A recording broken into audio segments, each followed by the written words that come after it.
The Channel Tunnel linking Britain and France holds the record for the longest undersea tunnel in the world, 50 kilometers 31 miles long. More than 20 years after its opening, it carries more than 10 million passengers a year, and more than 1.6 million lorries, via its rail-based shuttle service. What many people don't know, however, is that when owner Eurotunnel won the contract to build its undersea connection, the firm was obliged to come up with plans for a second Channel Tunnel by the year 2000. Although those plans were published the same year, the tunnel still has not gone ahead. The second channel isn't the only underwater tunnel to remain a possibility. For centuries, there have been discussions about other potential tunneling projects around the British Isles, too. These include a link between the island of Orkney and the Scottish mainland, a tunnel between the Republic of Ireland and Wales, and one between Northern Ireland and Scotland. You might also like the hidden cost of transport megaprojects, the controversial plan to tunnel beneath Stonehenge, the monster tunnelling beneath London's streets. Some of these tunnels yet may happen. Even the Channel Tunnel, built for the railway in the 1980s, was the culmination of nearly 200 years of thought and discussion. At the time, British Prime Minister Margaret Thatcher's own preference was for a road tunnel, not the current railway service. She liked the idea, some believe, because cars represented freedom and individualism, but Thatcher's project was considered unsafe, says Eurotunnel spokesman John Keefe. It's one thing to send trains through the tunnel at wide intervals, it's quite another to allow hundreds of drivers through in an endless stream. Should a crash or pile-up occur 15 miles out to sea, it would be very hard to rescue those trapped in the chaos. It was considered not the right thing to do, even though Margaret Thatcher pushed very hard for it, says Keefe.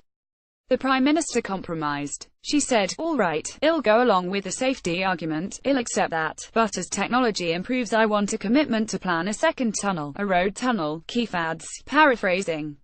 Even when the plans were made and released more than 20 years after the Prime Minister's demand, they were still considered too risky. But that might change. One of the major problems, noxious fumes from hundreds of vehicles, will become less of an issue with the rise of hybrid and electric cars, says Keefe. Safety, too, may be a more minor concern, because autonomous driving technology already allows some experimental cars to pilot themselves along motorways. They can theoretically do the same in an undersea tunnel, potentially reducing the chances of a crash or jam.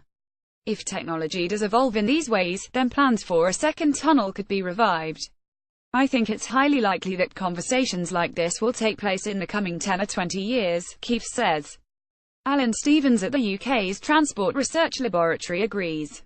He suggests that by the 2030s technology may have reached a critical point. You'd have to say only automated vehicles of a certain standard, and ones that could move together, then you'd get a nice flow through your tube, he says. It's certainly something that I think will be thought about. Tunnel vision. The first meaningful attempt to build a tunnel across the English Channel happened much earlier than most people think. In 1880, a century before the modern project got underway in 1988, work started on experimental tunnels at the base of Abbots Cliff near Folkestone. Creating an undersea connection with France across the English Channel was something that had been talked about since the early 1800s, and supporters included Napoleon Bonaparte. In some places, the men worked with hand tools. But they also had an ingenious contraption with them, a tunnel boring machine. As compressed air in the machine's motor forced the rotary head into action, tough rock in front would fall away. Keefe is one of relatively few people today to have visited the site. Deep inside the warren, the aging tubes carved out by the boring machine are mostly featureless, though there is one piece of Victorian graffiti scratched into the rock. This tunnel was BEGUNUGN SICK in 1880, signed William Sharp. They look like you imagine an old Cornish tin mine to look like, says Keefe, describing the place.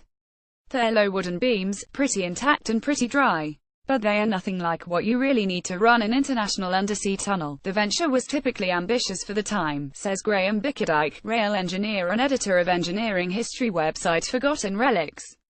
Nothing seemed to faze the Victorians, he says. They had a vision of the transformational nature of railways, and they clearly saw a link to the continent being critical to that vision, but it was not to be. Beyond the technical challenges, there were political fears about building a direct connection to a country with which Great Britain had so frequently been at war. Sir Edward Watkin, who was in charge of the excavations, at one point suggested that in the event of conflict the entrance to the tunnel could be collapsed with a mine wired to a butt in somewhere, perhaps even as far away as London. Tunnel fever is still with us. Recently, the idea of a Welsh-Irish link was mulled in a 2014 document by the Chartered Institute of Logistics and Transport (CILT). The report argued that by 2035, such a connection could be a serious topic of debate.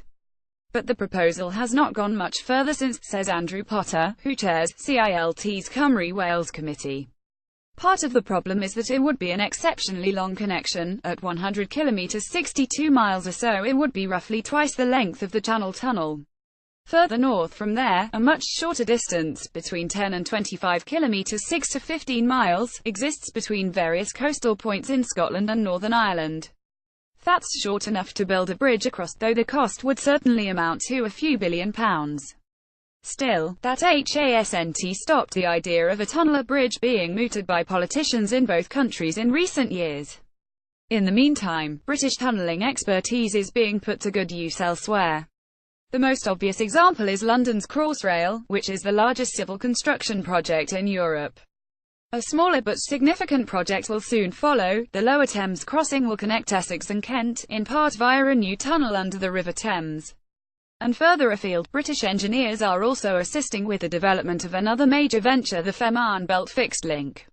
Linking the Danish island of Lolland with the German island of Fehmarn, the tunnel will feature an 18 km 11-mile undersea portion. Construction is due to start as early as the end of 2017. Richard Miller of engineering consultancy Ramboll UK, which is Danish-owned, explains that the tunnel will be prefabricated on land, floated out to position and then lowered into a trench on the seabed.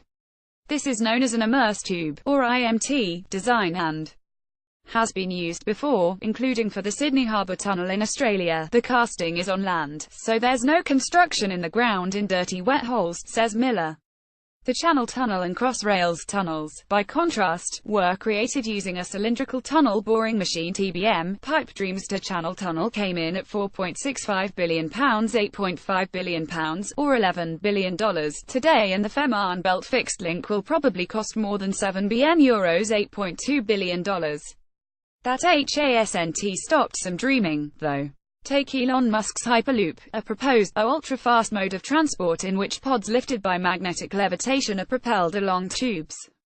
If it ever becomes commercially viable, some have wondered whether it could one day link Europe and the United States with a gigantic tube spanning the Atlantic Ocean. Some of the really interesting tunnels they're looking at now are variations of floating tunnels. So the tunnel isn't on the seabed, it's floating within the water body, says Miller. That might make a transatlantic connection a little more feasible, but there would still be extreme costs involved and, of course, safety issues. How to evacuate passengers if a pod stalls halfway between continents? John Keefe can't resist pondering the notion, though. What a brilliant idea, he says. But he acknowledges the huge hurdles any such design would face. Even so, perhaps there is reason to be hopeful. Our tunnel was a dream for 200 years, he says. Maybe 200 years ago, the channel looked as big a challenge to Napoleon's engineers as crossing the Atlantic does today. This story is a part of BBC Britain, a series focused on exploring this extraordinary island, one story at a time.